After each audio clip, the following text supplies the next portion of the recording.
Salatu wassalamu ala asyrafil anbiya'i wal mursalin wa ala alihi wa ashabihi rasulillahi ajma'in.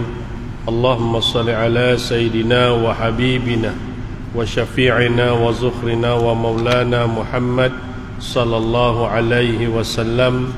Qala Allah ta'ala fi kitabihil aziz, a'udzu billahi minasy syaithanir rajim. Inna a'tainakal kautsar fasalli li rabbika wanhar inna syani'aka huwal abtar. Dengan nama Allah yang maha pemurah lagi maha mengasihani, sesungguhnya kami telah mengurniakan kepadamu, yakni wahai Muhammad, nikmat yang banyak. Maka laksanakanlah salat kerana Tuhanmu dan berkorbanlah sebagai ibadah, dan dekatkanlah diri kepada Allah. Sesungguhnya orang yang berbencimu dialah orang yang terputus dari rahmat Allah. Surah Al-Kautsar 1 hingga 3.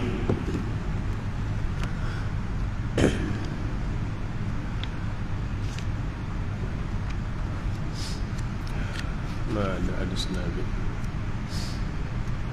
Wa an Abi Barzah Nadrah bin Ubaid al-Islami radhiyallahu an qala qala Rasulullah sallallahu alaihi wasallam la tazulu qadama 'abdin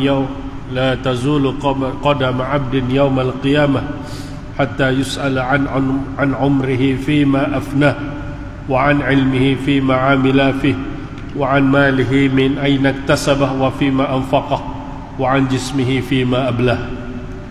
Daripada Abu Barzah Nadrah bin Ubaid Al-Aslami radhiyallahu anhu berkata, bersabda Rasulullah sallallahu alaihi wasallam, belum berganjak lagi kedua kaki seorang hamba di hadapan Allah Subhanahu wa taala pada hari kiamat nanti, sehingga terlebih dahulu ia ditanya akan tentang umurnya, untuk apa dihabiskannya, dan akan ditanya tentang ilmunya, untuk apa ia melakukannya, dan akan ditanya tentang hartanya, daripada mana ia memperolehinya, dan untuk apa dibelanjakannya, dan akan ditanya tentang tubuh badannya, untuk apa dibinasakannya. Hadis riwayat Tirmizi.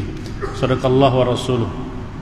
Yang berbahagia Tuan Nazir Masjid ahli jawatan kuasa, seterusnya kepada yang berbahagia Tuan Imam, Muazzin, Tuan-tuan haji, perempuan hajah, muslimin, muslimat, para jamaah yang dirahmati dikasihi Allah, didoakan sentiasa dalam keadaan sehat walafiat, dianugerahkan kelapangan hati, ketenangan jiwa, rezeki yang baik, kesihatan yang baik, diterima segala amal ibadah, diampunkan segala dosa, dan mudah-mudahan dipertemukan dengan baginda Nabi sallallahu alaihi wasallam di syurga. Amin.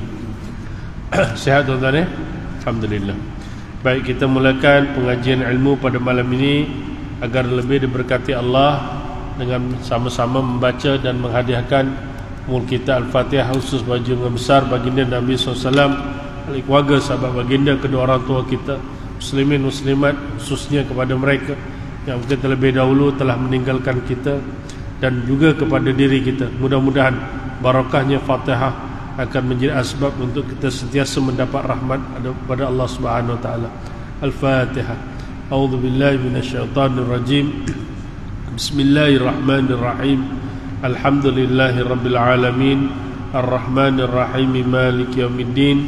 Iyyaka na'budu wa iyyaka nasta'in. Ihdinas siratal mustaqim. Siratal ladzina an'amta 'alaihim ghairil maghdubi 'alaihim waladdallin. Amin. Baik, alhamdulillah, malam ni kita berjumpa pada 1 Zulhijjah.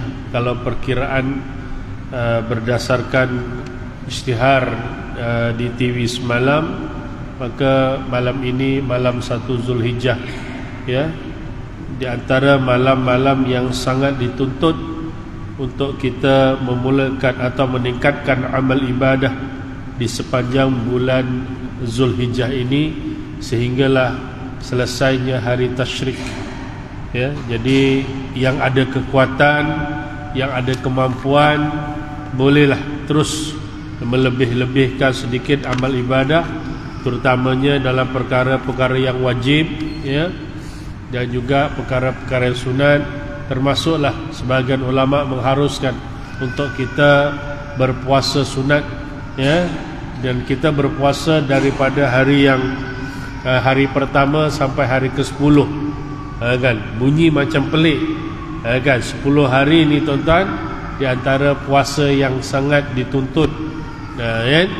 Cuma hari yang ke-10 tu jangan rasa pelik. Kalau tuan-tuan pernah mengaji, belajar, tuan-tuan akan ingat macam mana nak mendapatkan pahala seolah-olah kita berpuasa pada hari ke-10 Zulhijjah, iaitu yang 9 Zulhijjah tu pastikanlah, ya, tuan-tuan jangan tak puasa, rugilah, kan.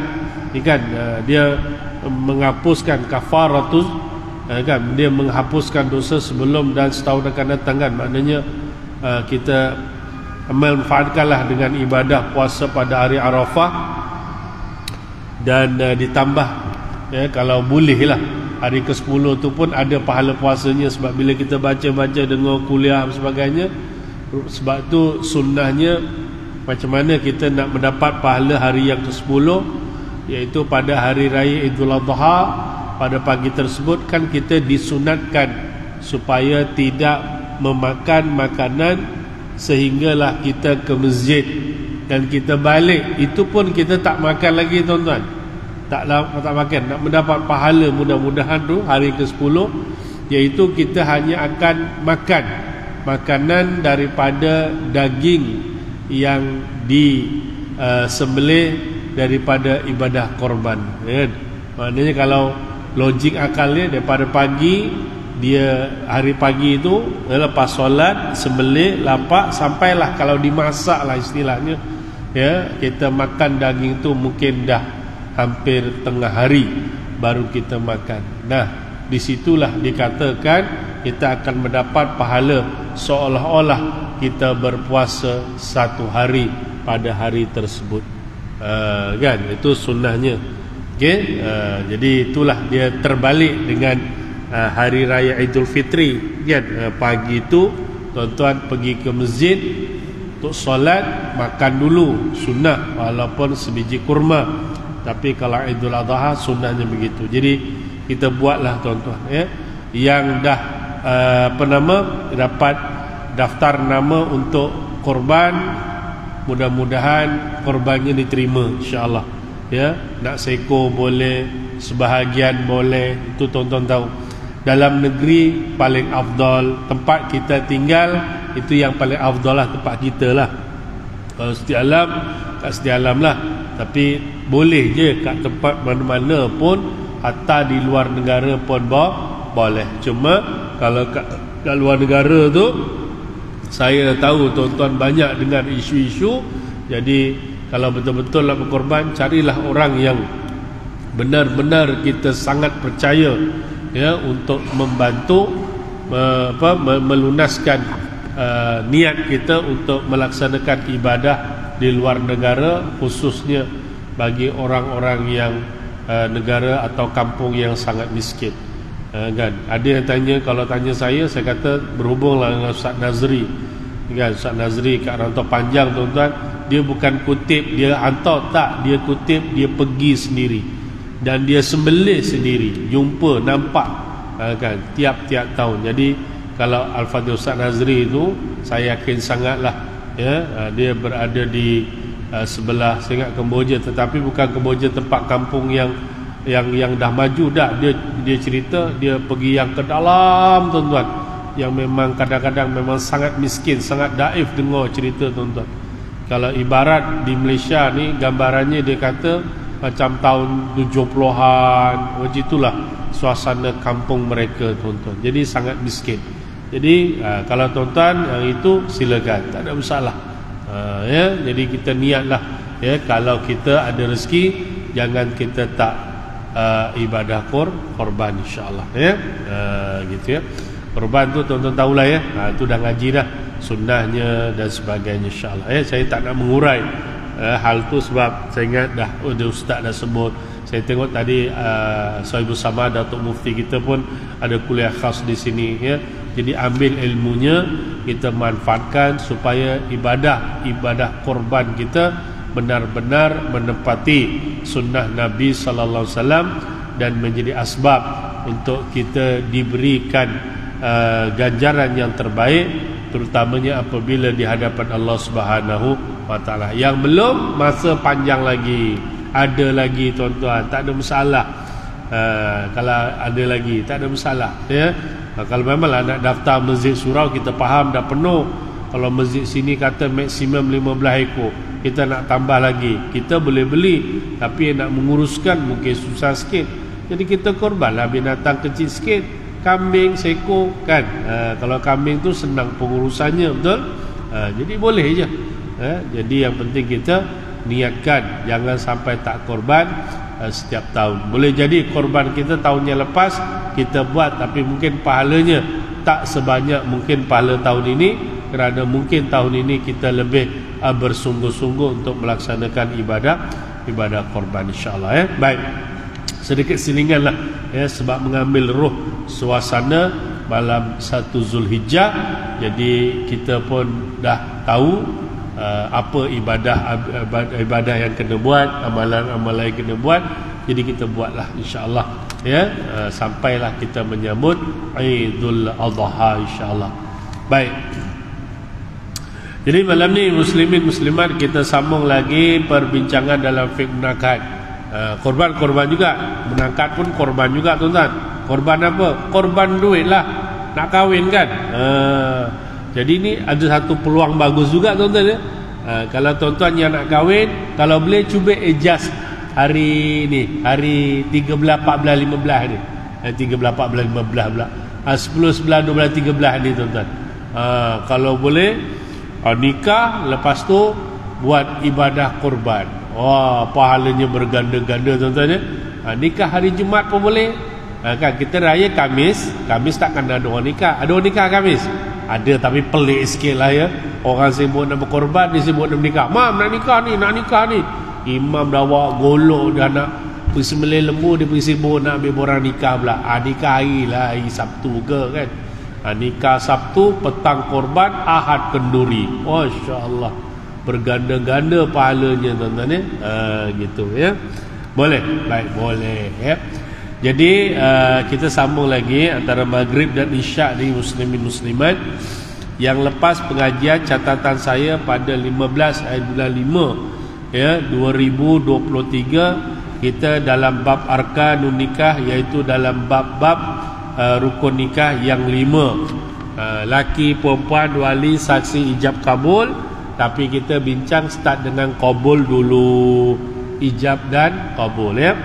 Jadi tak adalah nak detail-detail sangat pun, sebab tuan-tuan pun majoriti dah kahwin kan. Ambil maklum je lah, insyaAllah ya.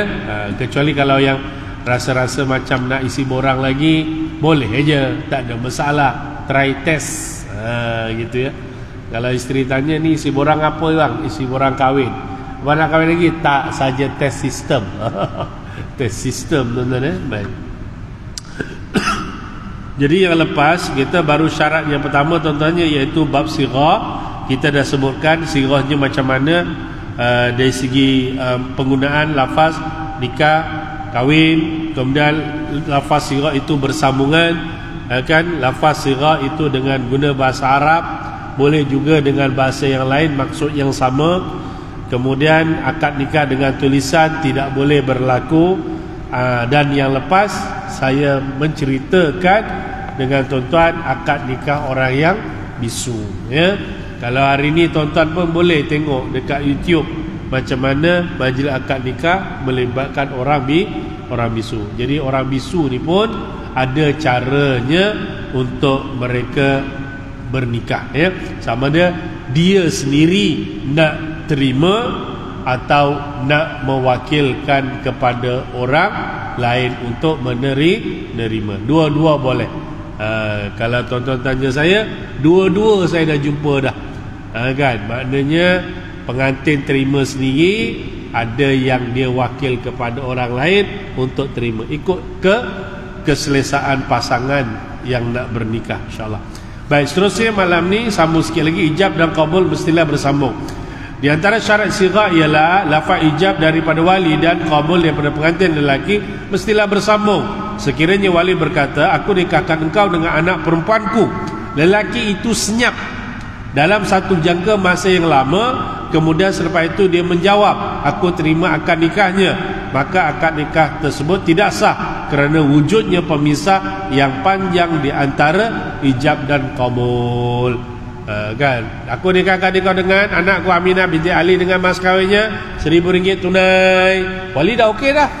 Budak tu diam je lama tuan-tuan, sampai setengah minit, sampai 1 minit baru dia jawab.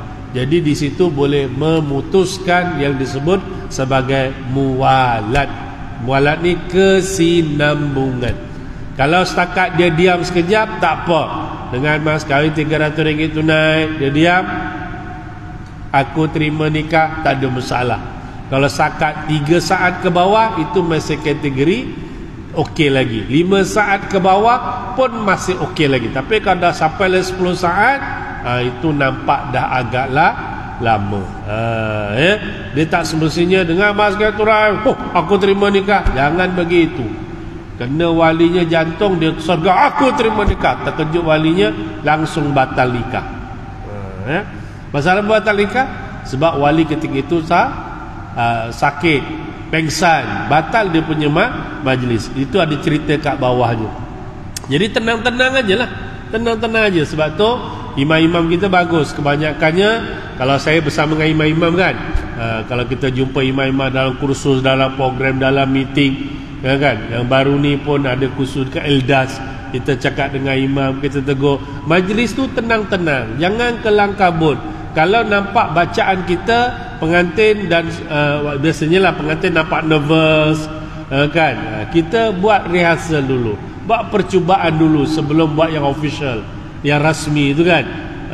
Yang official tu rasmi lah. Cuba try dulu sampai dia biasa lidah dia. Paling kurang mungkin 3 kali ke 4 kali okey lah, kan, boleh, supaya tidak mengaibkan majlis tersebut. Kalau duduk-duduk imam je, okey, terus nikah, aku nikahkan dia dengan mas kahwin tunai, aku, sudah. Dah aku satu hal, gagap pula tu, kan kesian dia. Aku, sudah aku nikah dengan imam lagi, kacau. Kan, jadi tenang majlis tersebut. Jadi tenang, buatlah percubaan dahulu. Kalau dah okey, buatlah secara rasmi supaya jelas. Semua orang bagi tumpuan, semua orang dengar dengan jelas, kan? Jadi majlis itu sangat cantik. Setakat dia diam 1-2 saat tak ada masalah. Dan saya tambah sedikit, boleh je kalau dia sekadar nak menambah kalimah. Contoh, pasal kita dah jumpa, tuan-tuan pun pernah jumpa kan, boleh jadi tuan-tuan pun begitu kot, kan? Imam tu, aku nikahkan kau dengan anakku dengan mas sekian, dia mulakan dengan Bismillahirrahmanirrahim, aku terima nikah. Boleh tak? Boleh, tak ada masalah. Dia masih tidak memutuskan lagi. Okey, Bismillahirrahmanirrahim, saya terima nikah. Boleh, tak ada masalah. Yang tak bolehnya Bismillahirrahmanirrahim dengan mas kahwinnya RM300 tunai, pengantin Bismillahirrahmanirrahim, Alhamdulillahirrabbilalamin, Ar-Rahmanirrahim, Malik Yawmiddin, iyyaka na'budu wa iyyaka nasta'in, sampai habis Fatihah tu. Dapat pahala, nikah hanyut, habis. Rosak tuan-tuan. Kerana apa? Betul Fatihah itu ibadah, tetapi tidak ada kaitan dengan soal direct jawapan akad nikah tersebut. Jadi yang itu tuan-tuan dikira batal. Dia Fatihah tak apa, waktu sambung ayat kursi pula tu, lagi teruk. Sambung lagi pula ayat-ayat lain, sawan punya budak ni, masalah. Okay, jelas So lepas ni tak ada masalah. Tak ada istilah satu nafas, tidak ada jawab laju-laju, tak ada. Nak goyang sikit pun isyarat saja, tak perlu sampai begini. Saya dah jumpa tuan-tuan, dah jumpa wali goyang kuat pernah, kan. Saya yang digoyang pun pernah, patut aku goyang dia goyang aku pun ada. Kan saya dengan mas kahwin yang RM300 tu nak bergoyang tangan dia tu. Budak ni sawan ke? Jumpa dah dia kata. Kan. Tapi yang baru ni, saya nikahkan sahabat saya, kawan, lecturer UKM lagi. Kan baru hari Sabtu ke hari Ahad saya lupa lah. Sabtu ke Ahad? Sabtu lah. Sabtu tengah hari tu. Itu okey lah, tak ada masalah. Kan nampak dia pun steady. Jadi majlis tu cantik lah. Guna mic pun jelas suaranya kan. Cantik lah. Kan itu yang cerita baru ni lah. Tapi itu di antara 1001 cerita majlis akad nikah kita jumpa ya. Sebab tu tuan-tuan, kalaupun jadi wali, jangan macam yang saya jumpa dekat puncak. Sorry tak sebut pula. Sorry. Lajak pula. Ya, tapi cerita besar ni tuan-tuan saya pergi majlis, masa tu kawasan tak ada juru nikah lagi. Jadi saya pergi kat surau. Bapak dia datang gaya sempoi je, dengan baju Melayu, dengan kopi yang macam tu lebih kurang, dengan kain plekat macam tu. Santai je. Macam ni lah gaya. Kau orangnya ni. Bukan. Dengan santai je. Okey, lebih duduk majlis, kita pun tanya, Tuan Haji nak nikahkan sendiri? Ya Ustaz, saya berhajat nikahkan sendiri. Okey lah, tak ada masalah lah kan. Kan? Sekali dah duduk, saya pun dah mula baca khutbah apa semua, saya pun serahlah, pakcik silakan untuk jalankan majlis akad nikah. Kan? Sekali tuan, dia kata Ustaz minta izin sebelum saya nak jalan akad nikah. Ada apa?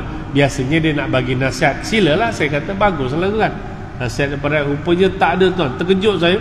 Dia keluarkan daripada poket dia satu kertas tuan, singkatan kayak foto, dibuka, rupanya soalan-soalan yang nak kena jawab dengan pengantin. Aduh mak, saya punya tengok soalan dia banyak. Saya kata, masak budak ni, kau kata ini cerita betul tuan-tuan. Saya nak tanya pengantin. Kan? Soalan pertama tuan-tuan, sebutkan ayat pertama dalam surah Al-Fatihah. Saya ingat lagi soalan tu tuan-tuan. Kan? Saya rasa budak ni kalau mengaji, datang masjid surau, insyaAllah dia pun bacalah confident. Bismillahirrahmanirrahim, Alhamdulillahirrabbilalamin. Dia baca sampai 2-3 ayat kan. Lepas tu bapak kata apa? Saya kata ayat pertama sahaja dalam surah Al-Fatihah. Saya kata wah sak budak ni, kau kata kan nak aku tunjuk, nanti Ustaz jangan campur. Kacau pula Saya kata dah mati, kita dah tahu dah bismillah je kan. Dia pun baca sekali lagi sampai Bismillahirrahmanirrahim, Alhamdulillahirrabbilalamin. Saya kata yang pertama sahaja. Dia budak dah muka berubah tuan-tuan. Kan tapi nasib baik dia okey lah. Pertama tu cuma Bismillahirrahmanirrahim.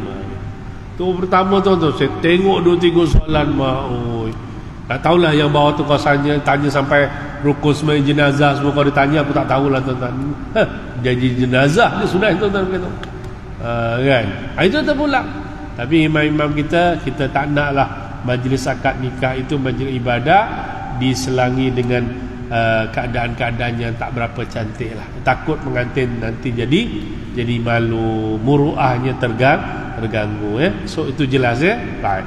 Kemudian yang kedua, yang seterusnya perkara yang keempat wali dan pengantin waras sehingga selesai akad Sekiranya wali berkata, aku nikahkan kau dengan anak perempuanku, tetapi sebelum pengantin lelaki sempat menerima ijab tersebut, tiba-tiba wali menjadi gila atau pengsan.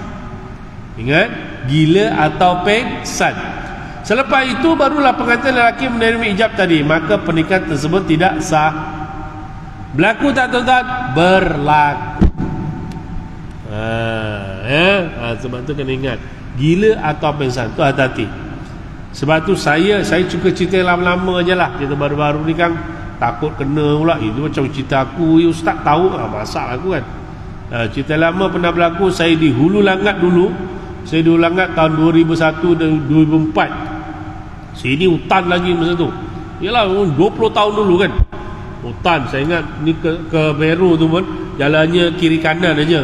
Kalau kena jam daripada Meru sampai kat Bukit Raja.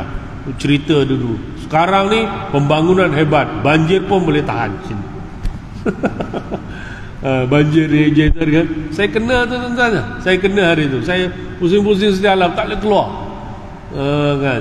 Masa tu pagi tu saya keluar ke Alam Budiman. Lepas tu saya nak pergi ke Shah Alam, ada majlis akad nikah kat Jais. Dia janji dah, wakil wali pun atas nama saya. Ya kan, sekali saya ingat okey kan. Saya masuk sekarang semua dah tak boleh dah. Pusing tawaf saya kat sini tuan-tuan. Luarlah tengok ada yang tersadar, ada yang masuk, Allah kesian tuan-tuan. Saya pun tak tahu nak macam mana. Tengok dah 8.45, janji pukul 9. Sudah. Kan? Sudah-sudahnya dengan izin Allah Ta'ala teringat. Adik ipar saya duduk dekat Meru, jalan apa nama, jalan Kasban tu. Dia ada 4 wheel kan, tinggi sikit. Kan? Dia pun telefon, dia kata tolong ambil, tolong tak tolong lah. Dia kata saya parking dekat Lotus ini, dia pun ambil saya. Dia kenderaan tinggi kan. Lepas lah tu, tapi memang tengok ada tersadar-sadar depan apa, Eric Wheel sana tu. Ada kereta Honda kan, tersadar. Depannya pun ada lagi. Allahu Akbar. Ya, Allah uji. Itu setiap alam tuan-tuan. Baru 20 tahun dah banjir tu. 40 tahun saya ingat okey lah. 40 tahun banjir. Lagi berat orang lari daripada setiap alam. Ya? Tapi dulu tak pernah kita dengar tuan-tuan. Tak pernah. Sekarang ni Masya Allah, luar biasa. Okey, doa-doalah selamat insya-Allah. Baiklah, selingkan aja. Ya? Jadi nak ceritanya, yang sana tu ada seorang perempuan, dia datang pejabat, dia kata ustaz nak tanya ni, saya nak mohon wali hakim boleh tak? Saya kata kenapa?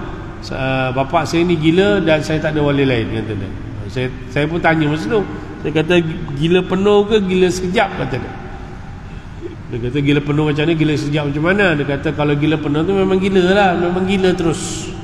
Kan? Dia kata tak, biasanya bapak saya pagi normal, pagi normal bapak dia, petang aja gilanya datang. Oh itu pula ya. Ya. Tak apalah, saya kata ginilah. Kalau betul gitu, saya pun dah tanya pun saya agak puas hati. Lepas tu saya telefon imam jurunikah dia. Saya ingat lagi nama imam jurunikah tu.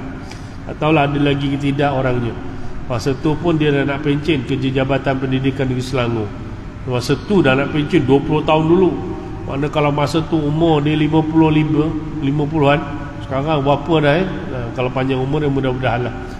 Ya, jadi saya pun telefon ustaz, dia kata ustaz ni ada gini nak nikah, bapak gini. Jadi gini ustaz, ringkas ginilah. Saya bagi kelulusan terus, nanti saya minta dia jumpa ustaz dan ustaz pergi rumah bapak dia. Masa bapaknya tengah normal, tengah sehat, ustaz ambil izin wali, kalau nak nikahkan, nak wakil wali ke apa ke, masa dia normal. Boleh ustaz Oh macam tu ustaz. Ya. Buat wakil wali dulu boleh? Tak boleh lah. Tak boleh tuan-tuan. Kalau buat wakil wali, kemudian tiba-tiba dia dah wakil, lepas tu gila, dia sama keadaan ni. Wakil wali tu terbatal. Wakil wali terbatal. Kecuali hukum pengsan. Kalau pengsan, dia tergantung. Dia tergantung. Jadi Alhamdulillah, yang tu kita pun uruskan. Waktu jumpa imam pun Alhamdulillah jalankan. Ada macam tu. Dia tak boleh. Kalau masa kata tengah nikah tu, tiba-tiba belum kantin tu jawab, betul gila je datang dengan mas, baru dia kata dengan mas kahwinnya RM300 tunai, pengantin baru kata aku bapaknya gila datang, short wire fuse jam, batal tu kan, majlis tu terbatal. Majlis akad terbatal, wakil wali pun terbatal. Jangan main. Wakil wali ni nanti kita ngaji lah, tapi macam ada ke tak ada tak tahulah. Wakil wali hati-hati tuan-tuan ya. Wakil wali itu boleh dibatalkan. Wakil wali boleh dibatalkan bila mana wali membatalkan wakil wali tersebut. Sebab tu berhati-hatilah kalau kita ada masalah dengan anak-anak nak kahwin, ataupun anak-anak nak kahwin ni kan, berhati-hatilah. Ini cerita betul, bukan cerita bohong ya. Ini cerita betul ni. Ya, kita dah jumpa dah beberapa kes bila mana dia buat wakil wali tu dah keadaan marah, tak puas hati. Lepas wakil wali tu, kalau kes macam ni selalu kita nasihatkan, lepas wakil wali terus nikah. Jangan nak tunggu minggu depan, 2 minggu, 3 minggu, sebab hubungan wali dengan anak tak bercantik. Kan? Jadi kita kata terus nikah aja. Sebab kalau masa kata bergaduh lagi dalam tempoh sebelum dia menjalankan majikan, kata aku batalkan, aku tak nak jadi wali, aku cancelkan semua. Tuan-tuan, kalau dia batalkan jadi wali, maknanya dia enggan jadi wali, bimbang wakil wali terbatal. Lagi kalau cakap direct, aku cancelkan semua, aku tak jadi wakil wali pun batal. Batal tuan-tuan, dia batal. Tu jangan main-main. Dia batal dengan keadaan gila, dia tarik balik, ataupun kalau dia umrah haji ihram, dia tergantung. kan, ataupun dia apa nama, dia mati, dia batal tu. Ini hukum tuan-tuan, bukan saja. Jadi semua yang saya cerita ni semua ada kes tuan-tuan, kan. Jadi kita kena sangat berhati-hatilah. Bukanlah maksudnya berlaku pada tuan-tuan, tidak, tapi kalau berlaku tuan-tuan tahu, orang tanya kita boleh jawab. Maksud macam itu, sebab kita takut nanti jalan juga nikahnya tak sah. Tapi kalau pengantin sempat dia kata, aku terima nikahnya, baru bapaknya gilanya datang. Ketika itu sah nikahnya, sebab alal akal paling kurang akad nikah dijawab aku terima nikahnya. Dia tak sebut nama perempuan pun tak apa, tak sebut mas kahwin pun tak apa, tak ada masalah. Tu aku terima nikah. Kalau aku gila, batal. Sama juga terbalik juga kat bawah ni tuan-tuan. Yang bawah ni uraian dia sama juga. Kalau walinya okey, pengantinnya ada penyakit sawan, pengantinnya, walinya tu betul dah dengan mas kahwinnya, baru pengantin tu aku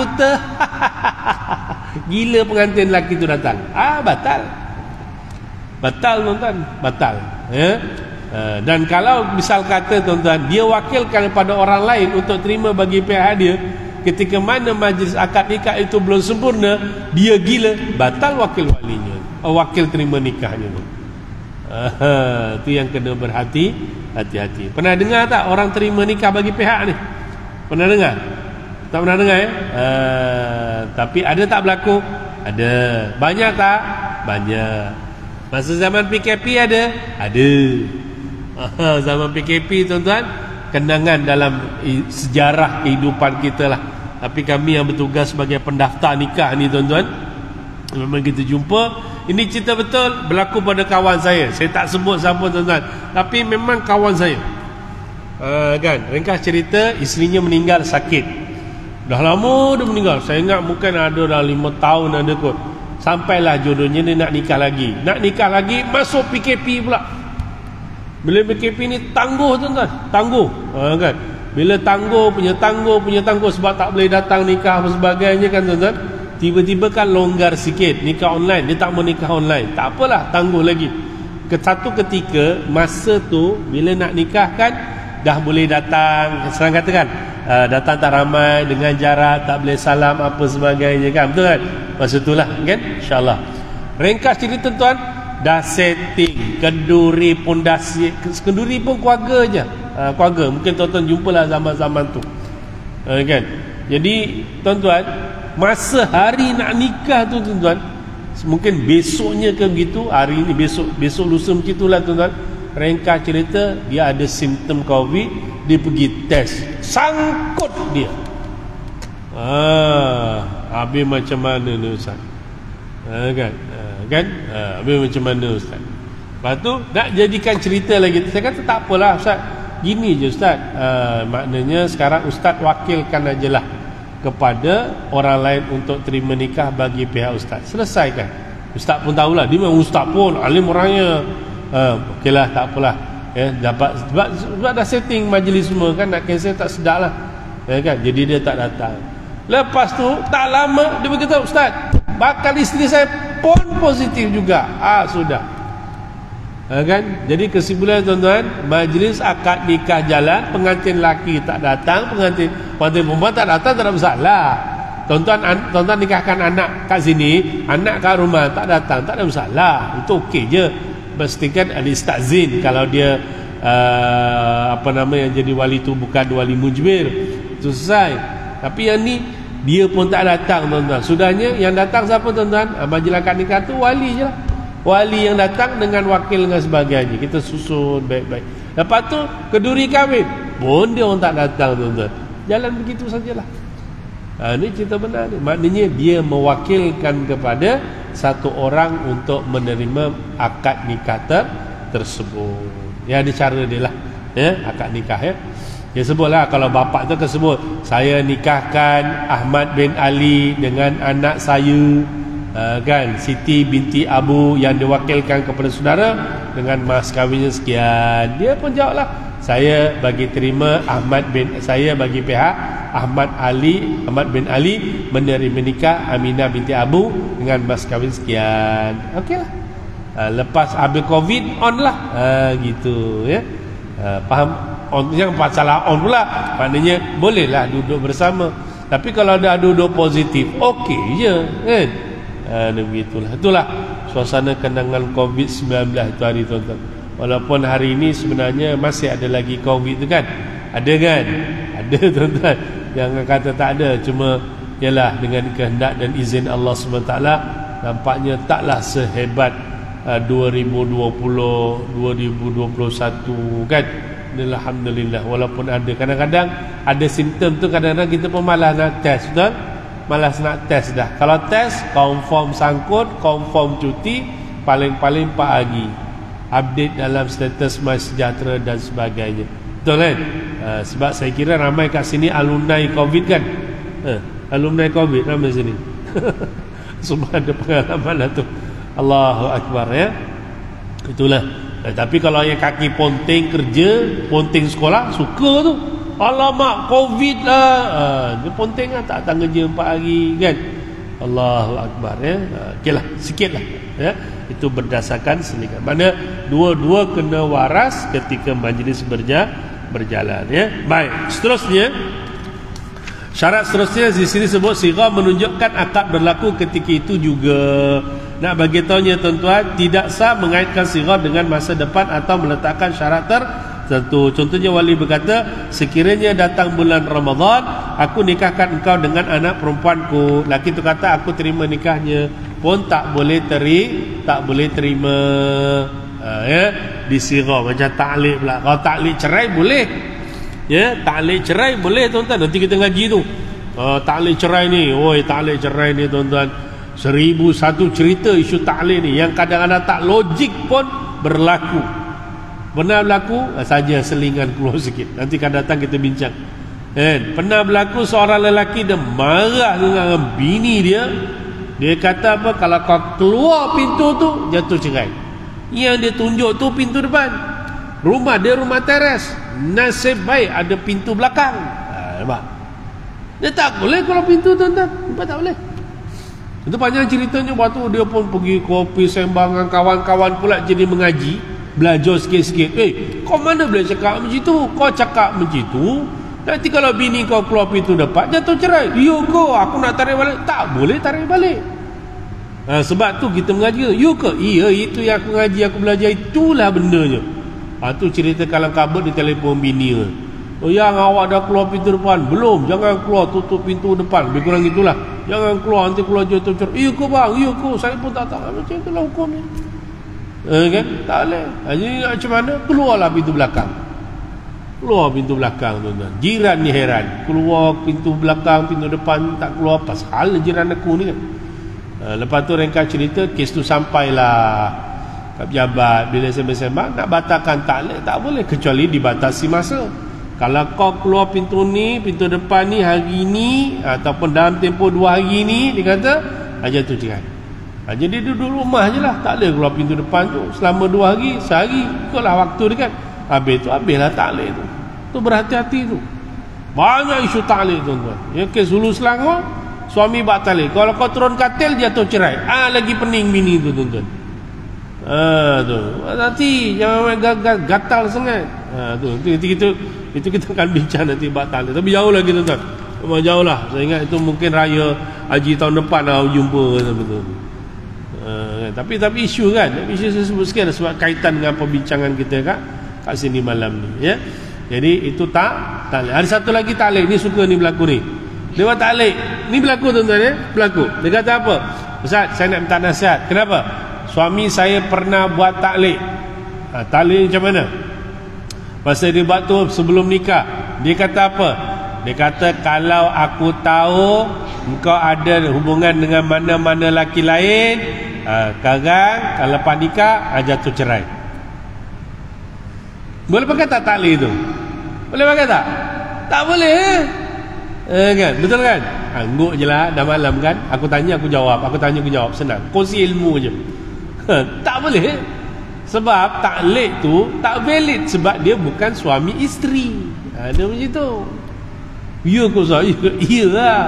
Kan? So abaikanlah. Nak cerita tak? Janganlah cerita. Memang dulu saya ada fact. Itu dulu lah. Yang sekarang jangan cerita kan. Dan diam aja lah. Kan? Tapi itulah satu perangai buruk yang jangan sampai disebut, jangan sampai diulang, jangan sampai dikenang, jangan sampai diungkit. Perkara yang lepas antara suami isteri, jangan. Kalau mengungkit benda-benda itu tujuannya tak ada lain, menyakitkan hati, cari pasal, cari gaduh, cari syiqaq, cari darar, gaduh, cerai. Itulah benda-benda, tak payah. Yang lepas. Cerita hari ni, aku suami, aku isteri, ni suami aku, ini isteri aku, ni rumah tangga aku. Yang dulu lantang. Sudahlah. Ni orang perempuan rajin, baru kahwin, dia selongkarlah beg suami, jumpalah surat cinta daripada maknya yang pertama sampai yang ke-20, dia yang ke-21. Bergaduh. Benda ni sudahlah. Ni terlebih rajin maknanya ibu-ibu ni, bukan ibu-ibu setia alam. Ni ibu-ibu dekat Zimbabwe sana. Tak ada kerja, dia korek-korek benda. Lepas tu tanya ni siapa. Nak buat apa? Lepas lah. Kan? Orang lelaki ada kisah tak benda-benda macam tu? Lepas nikah, korek beg isteri, hazanah, korek ni pak kau yang berapa pak kau? Tak banyak bang. Berapa je? Ada 50. Abang yang ke-80. Iya ke? Lagi stres kita. Kan? Ayalah. Benda-benda itu merugikan sebenarnya muslimin. Baik, merewang pula aku tuan-tuan. Baik, itu jelas jadi bawahnya tu pun huraiannya sama juga. So tak boleh. Baik, seterusnya kita habiskan bab sigar malam ni tuan-tuan. Habiskan bab sigar, lepas tu kita tangguhlah insya-Allah. Baik. Seterusnya yang ke-6 dalam poin sigar ialah sigar mestilah mutlak. Tidak sah menentukan jangka masa pernikahan seperti sebulan, setahun, atau untuk satu jangka waktu yang tidak diketahui seperti sehingga kembalinya orang yang hilang. Jika wali berkata, aku nikahkan engkau dengan anak perempuanku sebulan atau setahun atau sehingga sebulan kembali, lalu pengantin berkata, aku terima akan nikahnya, maka pernikahan tersebut tidak sah, kerana inilah yang dinamakan nikah mut'ah. Nikah mut'ah, nikah bertempoh. Ada lagi tak sekarang? Ada. Pengamalnya siapa? Itulah yang dikatakan golongan-golongan orang Syiah yang masih mengamalkan. Tuan-tuan jadi kita nak ingatkan tuan-tuan, sebut kat sini kerana nikah mut'ah adalah diharamkan. Hadisnya saya habiskan tuan-tuan. Sabra al-Juhani radhiyallahu an menceritakan bahawa beliau berada bersama Rasulullah sallallahu alaihi wasallam, lalu baginda bersabda, ya ayuhan nas, inni qad kuntu azintu lakum fil istimta'i minan nisa, wa inna allaha qad harrama dhalika ila yaumil qiyamah, faman kana 'indahu minhunna syai' falyukhalli sabila wa la ta'khudhu mimma ataitumuhunna syai'a. Apa kata Allah? Kata Nabi, wahai manusia, sesungguhnya aku sebelum ini telah mengizinkan kamu bernikah mut'ah. Sesungguhnya mulai saat ini Allah telah mengharamkannya sehingga hari kiamat. Sesiapa yang mempunyai perempuan seperti itu, hendaklah dia menceraikannya. Janganlah kamu mengambil sedikit pun daripada apa yang telah kamu berikan. Jelas ya? So nikah mut'ah dah tak boleh. So hati-hati. Kalau panjang umur tuan-tuan, saya nikah mut'ah ni banyak saya jumpa tuan-tuan Saya banyak jumpa. Jujur saya cakap. Akan datang insya-Allah kita cerita. Ada rezeki saya akan ceritakan satu persatu. Ini real, bukan cerita, bukannya kita kahwin orang Iran, Yaman dengan orang Malaysia, tak. Orang Melayu dengan orang Melayu tuan-tuan. Jumpa kita dah, Jadi tuan-tuan berhati-hatilah dalam hal ini. Baik, dan yang terakhir ada satu jenis nikah yang ini zaman kita macam dah tak dengar lah. Saya pun tak dengar. Tapi kalau tuan-tuan dengar, itulah ilmunya. Nikah sigar, nikah as-sighar. Nikah as-sighar ni maksudnya apa tuan-tuan? Nikah sighar ini juga haram dan tidak sah, iaitu wali berkata kepada pengantin lelaki, aku nikahkan engkau dengan anak perempuan engkau, anak perempuan aku menikahkan engkau dengan anak perempuan aku, dengan syarat engkau menikahkan aku dengan anak perempuan engkau, dan kehormatan mereka menjadi mas kawin antara satu sama lain. Lalu laki itu menjawab, aku terima nikah anak engkau dan aku kawinkan engkau dengan anakku berdasarkan apa yang disebutkan tadi. Itu jenis nikahnya. Baik, jadi nikah sighar ini haram, berdosa dan tidak sah. Sebab Nabi SAW menyebut dalam satu riwayat, Ibnu Umar radhiyallahu anhu berkata, Nabi SAW melarang melakukan nikah sighar. Maksud nikah sighar ialah seorang wali mengawinkan anak perempuannya dengan syarat perempuan dengan syarat laki mengawinkan dengan anak perempuannya serta tidak ada di antara keduanya mas kawin. Nak bagi tahu, cerita ini sudah berlaku di zaman sebelum Islam lagi dan berlaku di zaman Rasulullah sallallahu alaihi wasallam, tapi nikah ini tidak dibenarkan, hukumnya haram. Kalau nikah tidak sah dan wajib dibubarkan. Ya, kalau berlaku. Tapi nikah sighar dan kitab fiqh ada, tapi di segi praktikal dalam negara kita setakat ni, saya jadi pendaftar nikah ni kat 20 tahun lebih ni, saya tak pernah jumpa. Baik saya di Hulu Langat, baik saya di bahagian orang keluarga, baik saya di Pejabat Agama Islam di Arab Taling, saya tak ada jumpa. Ya, cuma sekadar ilmunya di situ, insya-Allah. Ya. Okey tuan-tuan, ya. Jadi saya ingat kita tangguhkan kuliah kita pada malam ni. Okeylah, dapatlah 1, 2, dapatlah 3 muka surat, insya-Allah. Jadi saya ucapkan terima kasih di atas istiqamah tuan-tuan dalam majlis ilmu. Dan sekali lagi saya ucapkan selamat menjalani ibadah di dalam bulan Zulhijjah ini, bulan yang ke-12 dalam 1444 Hijrah. Habis Zulhijjah maka masuklah tahun baru. Dan kepada rakan-rakan kita, tuan-puan, saudara mara, mak ayah yang pergi haji, kita doakan tuan-tuan, ya. Mereka berdoa di sana lagi afdal, kita pun turut doakanlah, ya, sebab dah ramai kawan-kawan kita yang ke sana. Panasnya agak panas tuan-tuan, ya. Sahabat-sahabat saya yang jadi juru nikah pun ada kat sana, masuk grup, beritahu sahabat di demam, sakit, kan. Kita doakanlah tuan, sebab ibadah haji ni kemuncak ibadah, sangat luar biasa, ya. Perlukan kesabaran, kesungguhan. Penat, memang penat, saya tahu. Tuan-tuan yang pergi pun tahu kan, penat. Lagi-lagi kalau bermula pada hari yang ke-8, hari Tarwiyah tu kan, 8, 9, 10, 9, 12, 13, baik dia nafar awal ataupun nafar sani, memang sangat penat. Dengan orang yang ramai, nanti nak tawaf hajinya, Masya Allah, ya, nak sa'i hajinya, Masya Allah, nak berjalan kaki pergi ke untuk melatar jamrah, pergi balik 7 km lagi, ya kan.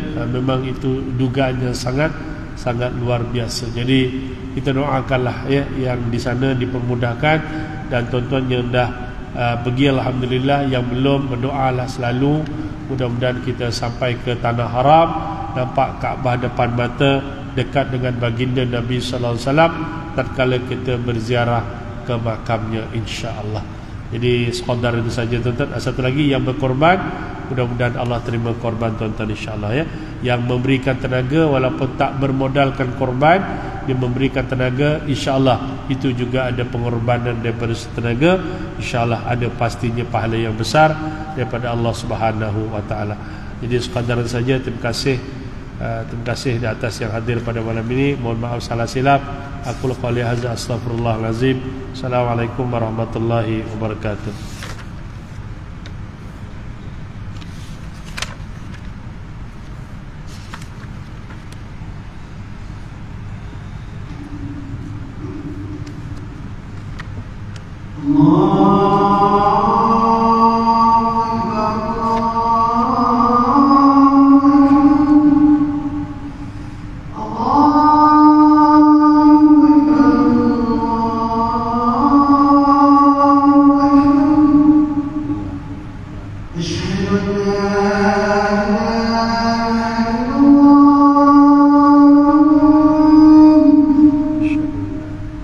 أشهد أن لا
على